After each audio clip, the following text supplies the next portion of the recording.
Assalamu alaikum wa rahmatullahi wa barakatuh to some of you and peace out to the rest of you. It is the blackest hearted, blackest minded, blackest man on social media, signing black in and shining again, asking you to hit that share button because the message is more important than the messenger. This one is a pro-black service announcement. Many times you forget that I'm capable of being both red pill and pro-black at the same time. But I am. And this is one such announcement that can help you to understand that balance that you can achieve. Anyone can. If we are really going to be pro-black, we're going to have to tell truths that are convenient to us and inconvenient to us. Now, when I was blamed for something that I did not do for the second time at a job by a completely different class of students, I knew what happened. They knew each other. The first ones and the second ones knew each other. And the first ones told the second ones, if you say this, that, and the other, it will match up with what we said. And then you can get another teacher.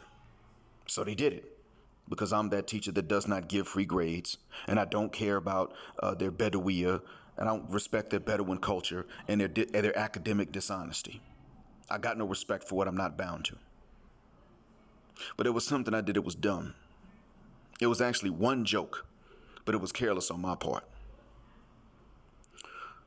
I admitted to myself that I was wrong for repeating the same joke. That's really what did it. However, I would not take blame for what they said I did because I didn't do it. Nonetheless, we black folks have a similar lesson. We're going to be blamed for all manner of things if we did it and if we didn't. We're going to have to admit to ourselves and maybe to each other for which we are guilty. Now, in front of the rest of the world, you deny everything because they are your enemies. They're not trying to help you. They're your enemies. They don't want you to come to some moral awakening. They want you to take blame because they're happy locking you away. Either you get out there and work for them so that they have without working, or you get locked away. That's what they're comfortable with. Nothing else.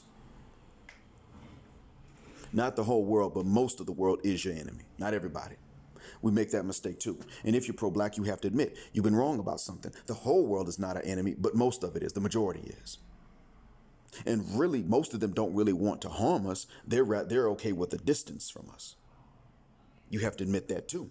A lot of us have been wrong. We put out a lot of wrong information in the form of memes, sayings, fake letters attributed to William Lynch as an example, meant originally to merely teach a lesson, but being repeated as though it is historical fact when it's not. We are guilty of these things. We are one of the most misinformed movements in the world. You want to know why it is that the feminist movement could be so ill-informed? Simple. There's an even worse informed movement out there, and that's pro-black movement. Now, I'm all for it. But we can't sit up and base this on false information. If you're going to be pro-black, stop spreading this lie that 5,000 years ago in ancient Kemet, we didn't use the bathroom and we could fly. That's not true. Because if that was the case, where are these immortal Negroes now, if they're immortal? Where are they now if they're invincible? Back in ancient Kemet, brother, we only had to use the bathroom once every 40 days. What do you mean we? Our bloodline does not only go back to ancient Kemet. That is a part of it, most of it indirectly so, but it does not only go back to ancient Kemet. Sitting up here overlooking Central and West Africans. And if me taking a stance against the backlash against lighter skinned black folks and against the colorism against our darker skinned members is considered colorism, even though I'm against any practice of it, then what is your idea that one, we don't come from Africa, and two, we all come from Egypt? What are these two ideas if that's not colorism? Overlooking the Central and Western Africans who are usually in the middle or dark. And on some occasions who are actually very light-skinned like the Igbo. That does happen. Do you see? If you're going to be pro-black, be dedicated to accurate information. Trust me, the truth is not going to justify white supremacy. And this is a subconscious fear that many pro-black people have.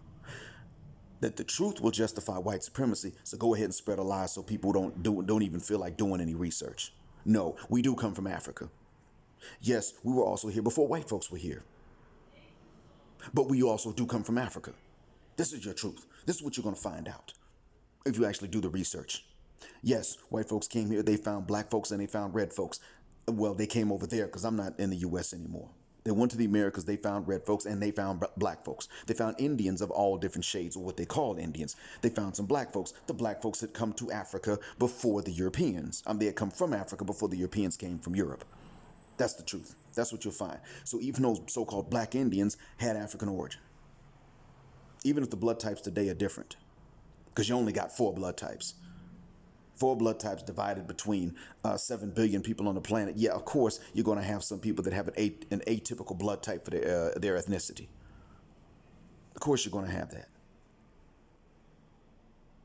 That's, being pro-black means that it means a dedication to the truth that many of us don't have. And last thing, if you're going to be pro-black when it comes to the bedrooms, you can tell black men to give preference to at least women that don't hate them. That would mean that you exclude a lot of women in this world, or that don't look down on them. That would mean you exclude a lot. That's true. You're going to exclude the Indian, the Afghan, the Persian, the Pakistani woman, the Arab woman. You're going to exclude them. That's fine. You're going to exclude a lot of Latina women. That's fine. You can say that because they look down on black men, or they come from cultures that do. And it's better to have better in-laws that don't look down on you. That's fine. That makes sense. As a pro-black, you got a platform. You got a leg to stand. You got 2 legs to stand on when you're talking about that. But you cannot sit up here and tell black men to limit themselves to only the worst black women in the world, and that is the Western black woman and the westernized black woman. You want to tell brothers stay away from Becky and Amber? Okay, fine, I'll back you up on that, because there's a practical danger. You want to sit up here and you want to tell brothers you need to stick with the sister, man, and you talking about specifically the Western stereotypical sapphire. Nigga, you crazy. Get that out of my face. Got a world full of black women out there, good, bad, everything in between, and you want us to limit ourselves to the worst because she's traumatized. Well, she is traumatized. So are we. The difference is, when she's traumatized, we're supposed to be understanding. Being pro-black does not mean that you tell us to be understanding of her trauma and then tell her that she does not have to be understanding of our trauma. If it is okay that white people did to black men what they did, and that's okay, and we just got to deal with it, and she ain't got to deal with it, then we ain't got to deal with what he did to the black woman. It either works both ways, or it works no ways, one for one or none for none. These are the things it means to be pro-black. It means a hell of a lot more, but I ain't got time to get into that. But if you're going to be pro-black, really be pro-black. No more fake ass memes with misinformation going out there and then being repeated as facts. No more depictions of the black woman naked or half naked and then passing that off as some kind of respect and reverence for the black queen. That's not pro-black. That's pro-nigger. And I, for one, am tired of being pro-nigger. I'm tired of the pro-black movement being hijacked by niggers. Now fit the guck out of my face. Assalamu alaikum and black male power just because they don't like it.